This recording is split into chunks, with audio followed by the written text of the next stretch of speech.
Khalsa, Waheguru Ji Ki Fateh.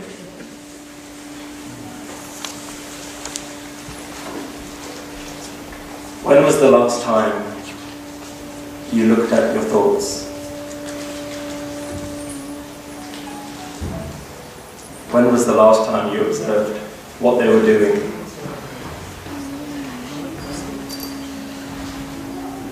If you were to sit quietly for 60 seconds, what thoughts would enter your mind? Where does your mind take you?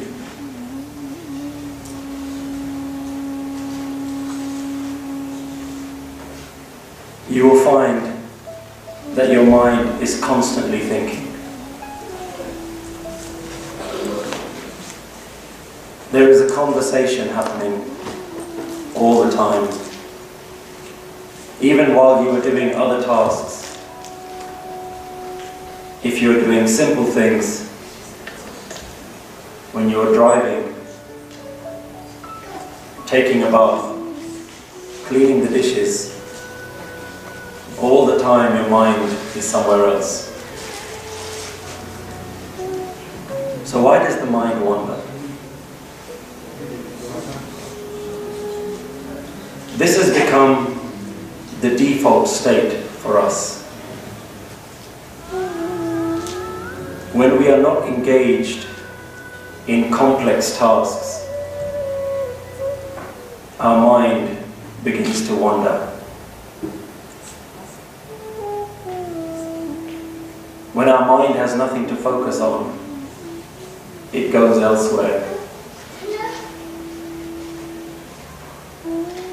And what the brain does is it begins to remind you of priorities in your life.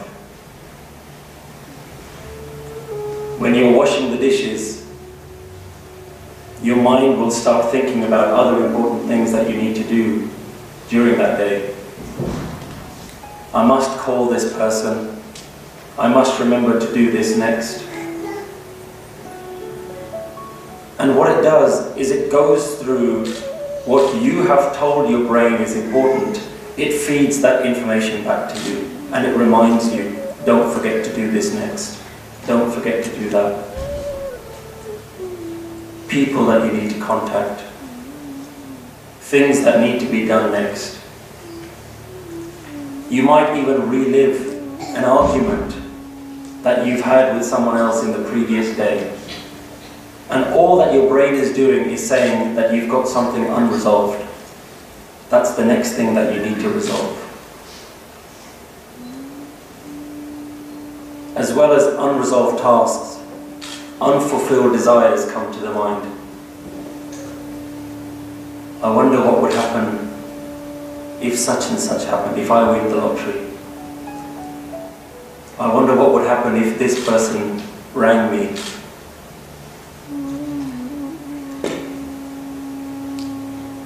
So actually what the mind is doing is quite useful. It is giving you a list of things that you need to remember. Anything that is unresolved, anything that is unfinished, the brain brings to your awareness. So your brain and your thoughts are always stuck in the future. What is the next thing that needs to be done? Even if it goes to the past, it tries to relive fond memories that you want to bring back, that you want to try and live again.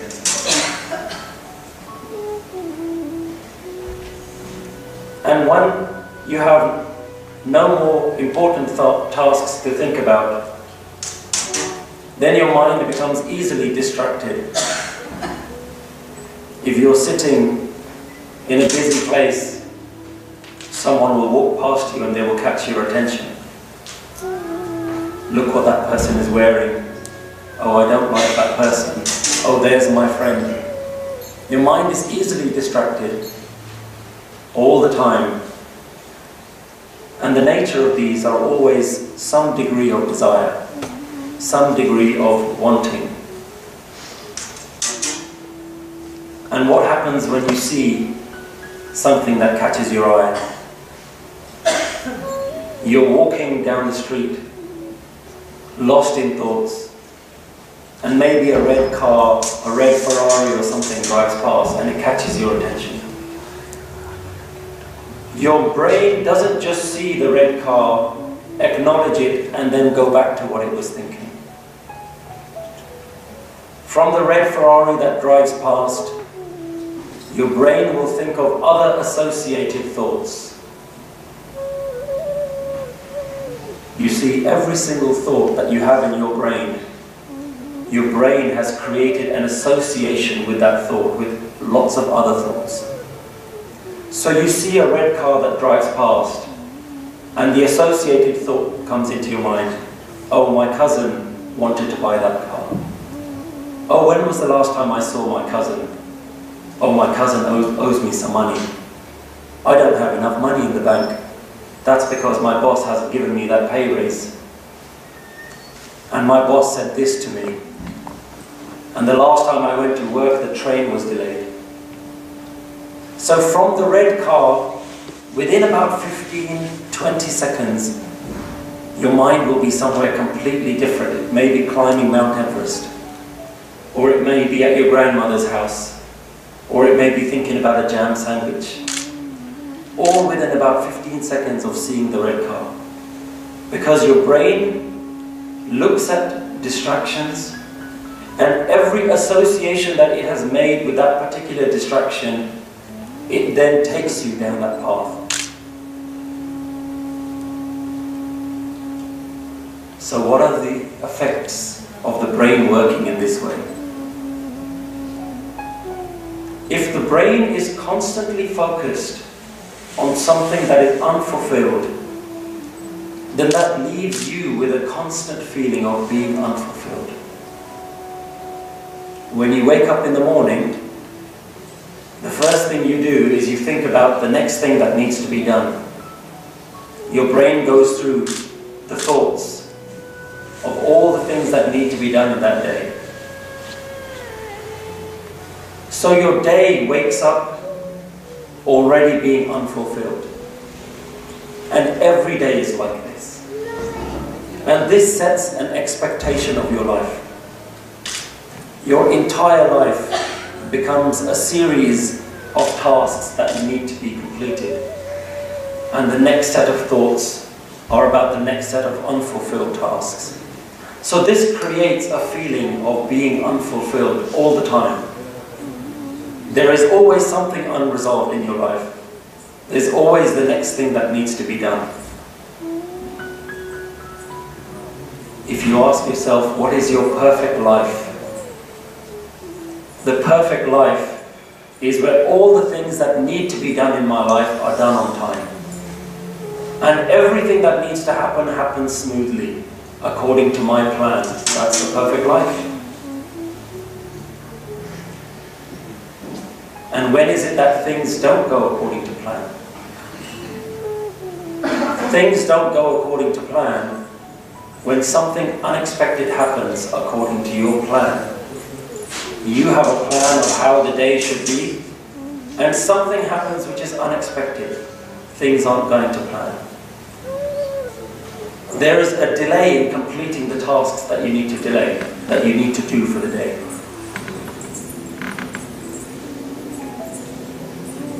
Sometimes somebody may come up to you and ask you to do something. And because they don't know your plan for the day, because they don't know what you have outlined for the day, they seem to be an obstruction. So you become frustrated with them.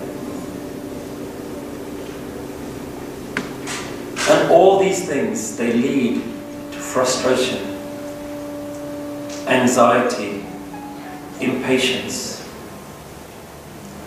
being overwhelmed. And this overthinking has an impact in other parts of our lives as well. When you wake up in the morning and you have so many things to do that you don't have time to sit down and eat your breakfast properly. So you eat very quickly. You eat fast foods. You don't have time to sit and talk to people. There's always the next thing to be done, the next 10 things that are already late. We surround ourselves with technology that try to make our lives go smoothly. Instead of writing a letter to someone now, you can write an email, push a button, and within a second, they've received the email. So technology allows us to have more time. But that isn't what happens.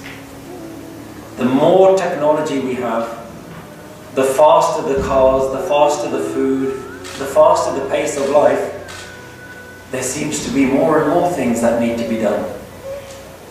You don't gain any time. In fact, you begin to feel like you're losing time. There's even more that needs to be done. And in all of this thinking, where are you in this process? With all these thoughts running around in your mind, where are you? You might assume that it is you doing all this thinking.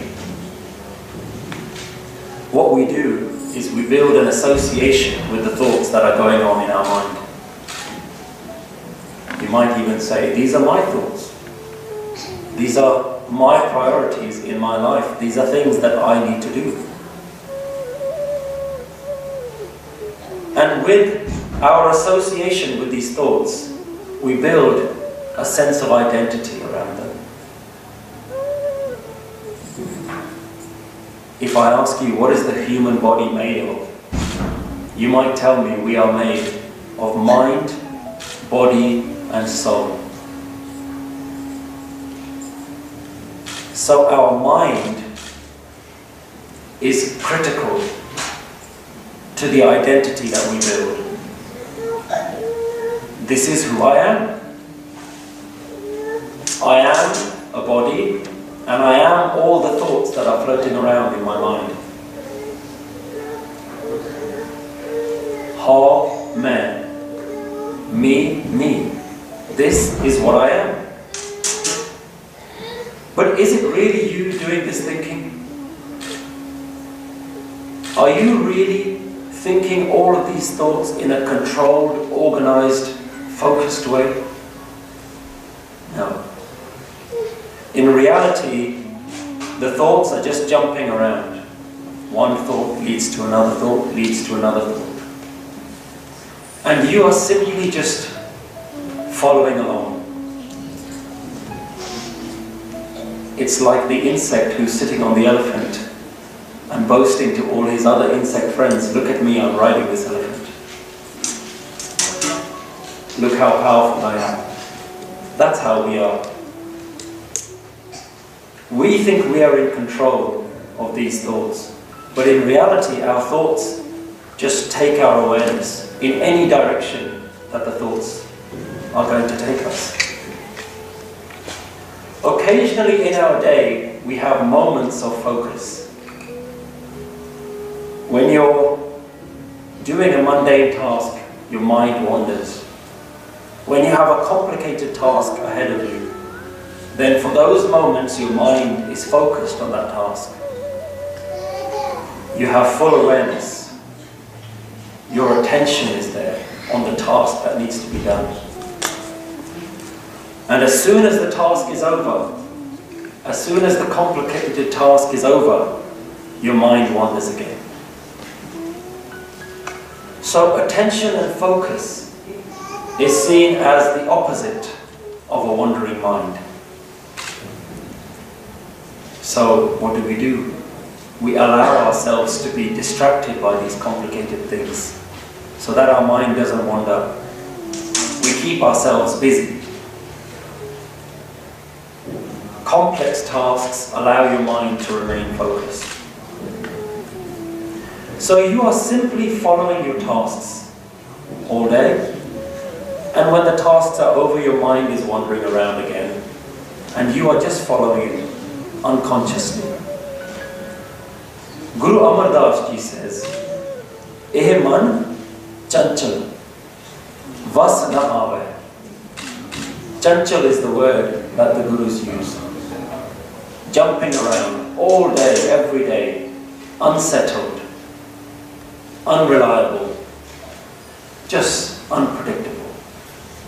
Eh man chanchal, this mind is like this, jumping around, vas na aave, cannot be stilled, cannot be controlled. Duvida lage dehetis tave. In love with all of these external things, in love with duality, in love with the external material world, dehetis tave. It runs around in 10 directions. All day the mind is running around.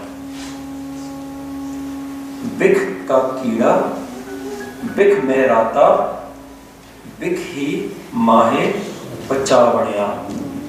The mind is like a poisonous insect. It is made of poison, it is swimming in poison, and that poison eventually consumes it, destroys it. The mind is like an insect, and the thoughts are like poison. They harm you. Ha kare, that aap janaye. And with all of these thoughts, we do ha, me, this is mine, this is mine. We create associations with these thoughts that are jana. And this is how you recognize yourself. This is what you see yourself as. And this is what you show off to other people. This is what I am. This is who I am. Baho karam kare, kich thai na paye. And as long as this is your state, where you associate with all of the thoughts in your head, all the religious acts that you do not have any meaning. You do not find what you are looking for with all of your Akhand parts, with all the gurdwaras that you go and matha take in front of. As long as you continue to identify with the content of your mind.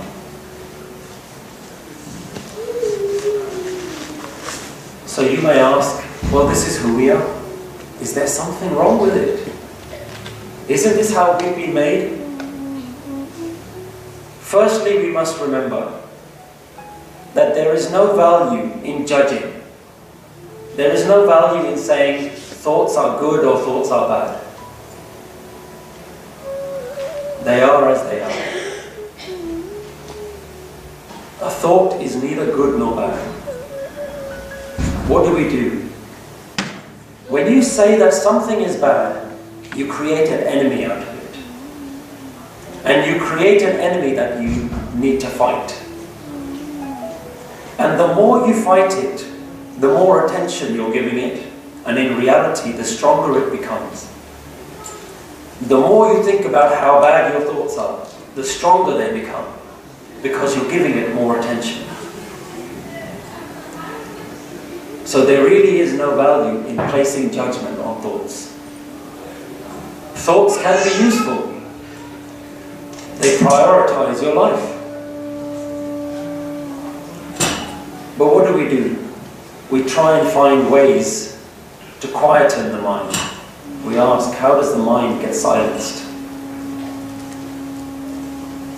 You sit in the Gurdwara, you sit in meditation, you sit doing your prayers, your part, and you try and quieten the mind.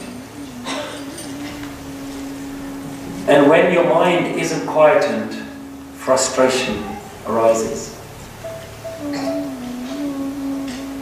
Because you have created a judgment that thoughts are bad and silence is good.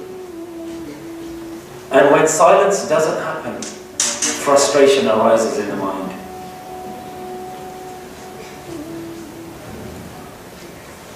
Thoughts are very much like a small child. Sometimes they listen to you. Sometimes they obey. But sometimes, the more you tell them to do something, the rowdier they become.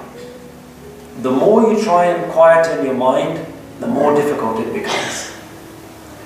Guru Ramdas ji says, Kaya nagar ek balak vasya.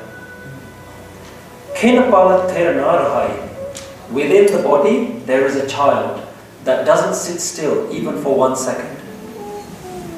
Anik upav jatan kar thake, barambar parmaya. And you try to do lots of things. The mind continues and continues and continues to do things, constantly thinking. It even gets tired, but it doesn't stop. It continues to wander around. That's what this child is like. This childlike mind of ours. So we develop this desire in us that I want to be silent. I want to silence the mind. And all that you do is that you've created another unfulfilled desires that your mind is trying to run after. Silence becomes an unfulfilled desire, and thinking becomes the enemy. We hear about things like inner peace, sahaj, samadhi, shanti. And sahaj and shanti is not a state of emptiness where there are no thoughts, where there is no mind, where there are no obstacles in life. In reality, the mind doesn't want to be silenced. You have created an association of yourself with these thoughts.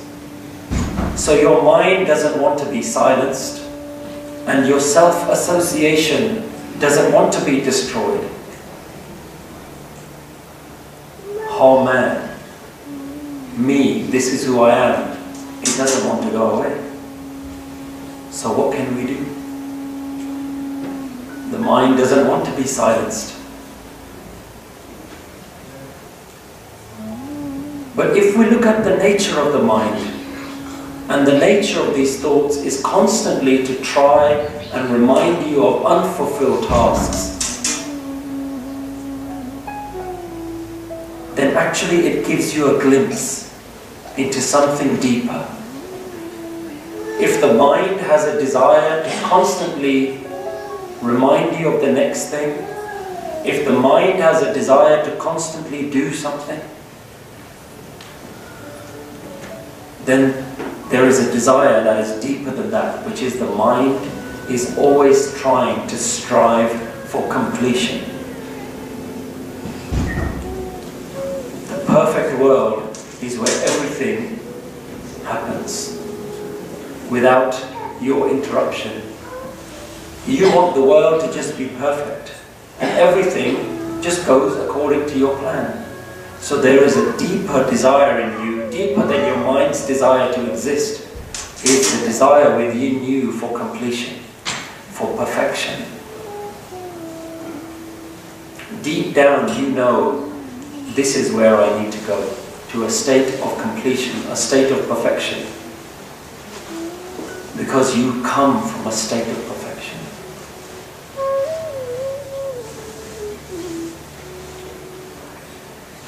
So we need to recognize that we are constantly feeling unfulfilled.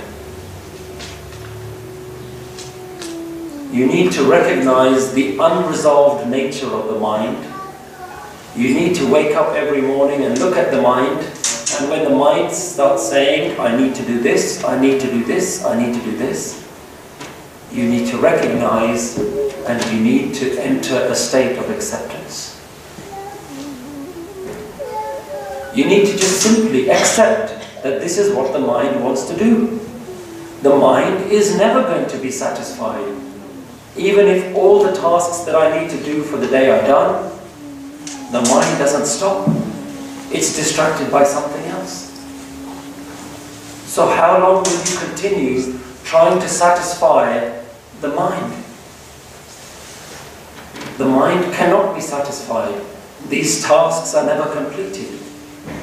The restlessness of the mind never ceases. So you need to accept that this is what the mind is like.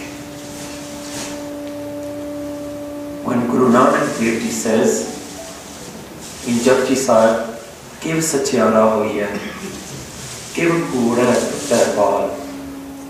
How do I find a state of such permanence, perfection, absolute truth that is always going to be there? How do I get rid of the temporary falseness of my day, of my life? Hukam razai chalana. Accept the will. Hukam isn't just for the big things in life. We think that we must accept the big things that are out of our control. Guru Nanak Dev Ji is saying that at every moment you need to be in a state of acceptance. Accept that every moment is complete now. Even though my mind thinks that there are things to be done, right now the universe is complete. It isn't incomplete. The universe is perfect right here, right now. It isn't imperfect.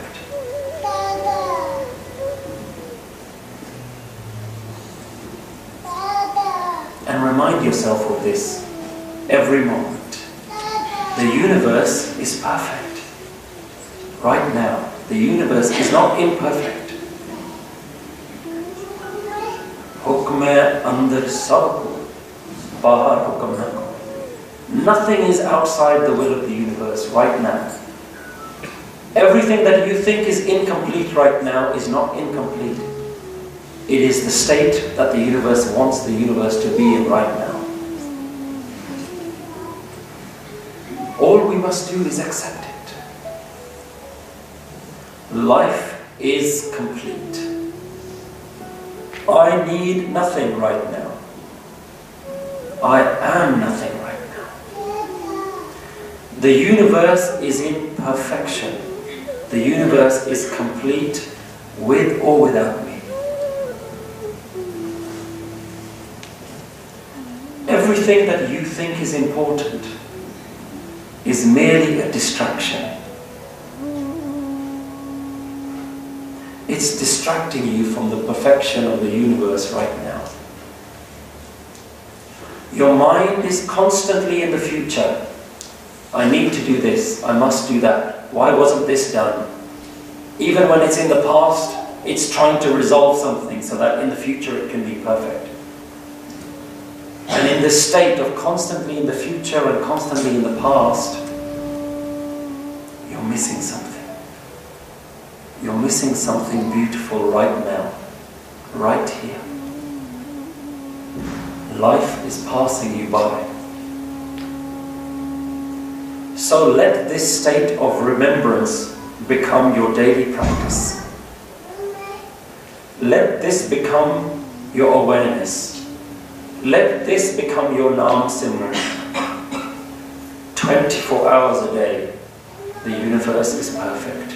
Everything is perfect. Everything is hukam. Everything is as it is meant to be. Let this become your Naam Simran 24 hours a day. And in this state of awareness, the Gurus say, when I remember, all my problems go away. My mind is settled. Life becomes perfect. And all my desires are resolved. Vaheguru Ji Ka Khalsa,